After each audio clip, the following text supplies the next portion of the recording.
আমি সবাইকে ধন্যবাদ জানাচ্ছি যে আমরা সকলেই যাতে নিজ দায়িত্বে আমাদের কাজগুলি করি। আজকে আমরা যে বিষয়টি নিয়ে কথা বলতে এখানে এসেছি, আজ আমি খুব সংক্ষেপে এই বিষয়টি নিয়ে একটু কথা বলতে চাই। পরিবেশ সুরক্ষা ও পরিষ্কার ঢাকা নয়, পরিবেশ রক্ষার কোনো বিলাসিতা নয়, এটি আমাদের স্বাস্থ্য, নিরাপত্তা ও সন্তানের ভবিষ্যৎ। অপরিচ্ছন্ন রাস্তা, ময়লার স্তূপ, ড্রেনের দুর্গন্ধ, এসব থেকেই রোগ, জলাবদ্ধতা ও দুর্ভোগ তৈরি হয়। ঢাকা নয়, সবুজবাগ, খিলগাঁও, মুগদা, এই এলাকায় আমরা প্রতিদিন এই সমস্যাগুলি মোকাবেলা করছি। এই বাস্তবতা থেকে আমরা বলি, পরিষ্কার ঢাকা নয় মানেই সুস্থ ঢাকা নয়। বাংলাদেশ জাতীয়তাবাদী দল এই বাস্তবতা বুঝে 31 দফা রাষ্ট্র সংস্কার কর্মসূচি ঘোষণা করেছে। এই 31 দফা অন্যতম লক্ষ্যই হচ্ছে নাগরিক স্বাস্থ্য ও নিরাপদ পরিবেশ, কার্যকর স্থানীয় সরকার, ড্রেনেজ ও বর্জ্য ব্যবস্থাপনার স্থায়ী সমাধান, তরুণদের সম্পৃক্ত করে পরিচ্ছন্নতা আন্দোলন। এটি কোনো স্লোগান নয়, এটি বাস্তব সমস্যা, বাস্তব সমাধানের রোডম্যাপ। ঢাকা নয় আমরা চাই পরিষ্কার রাস্তা, ঢাকা নয় আমরা চাই পরিষ্কার রাস্তা, পরিষ্কার ড্রেন এবং একটি বাসযোগ্য পরিবেশ। এই লড়াই শুধু ভোটের জন্য নয়, এই লড়াই একটি পরিচ্ছন্ন, নিরাপদ ও সম্মানজনক জীবনের জন্য। আসুন আমরা সবাই মিলে অঙ্গীকার করি, নিজের ঘর থেকে শুরু করি, নিজের এলাকা পরিষ্কার রাখবো এবং বিএনপির 31 দফা বাস্তবায়নের পাশে থাকবো।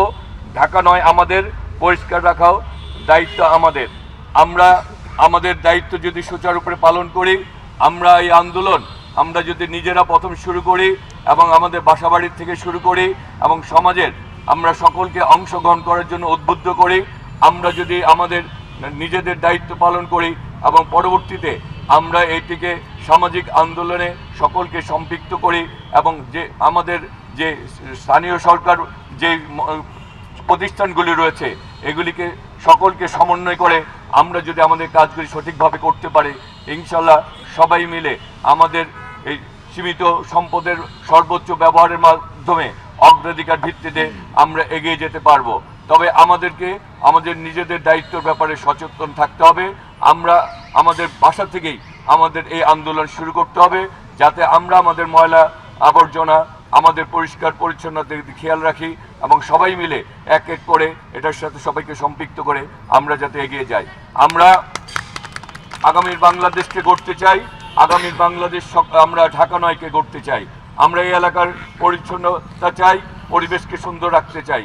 তবে আমরা চাই সকলে ঐক্যবদ্ধ থাকতে, ঐক্যবদ্ধ শক্তির কোনো বিকল্প নাই।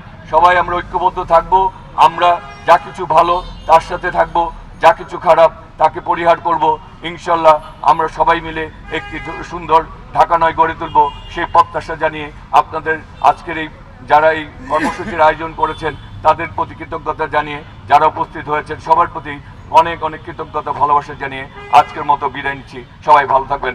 আসসালামু আলাইকুম ওয়া রাহমাতুল্লাহি ওয়া বারাকাতুহু।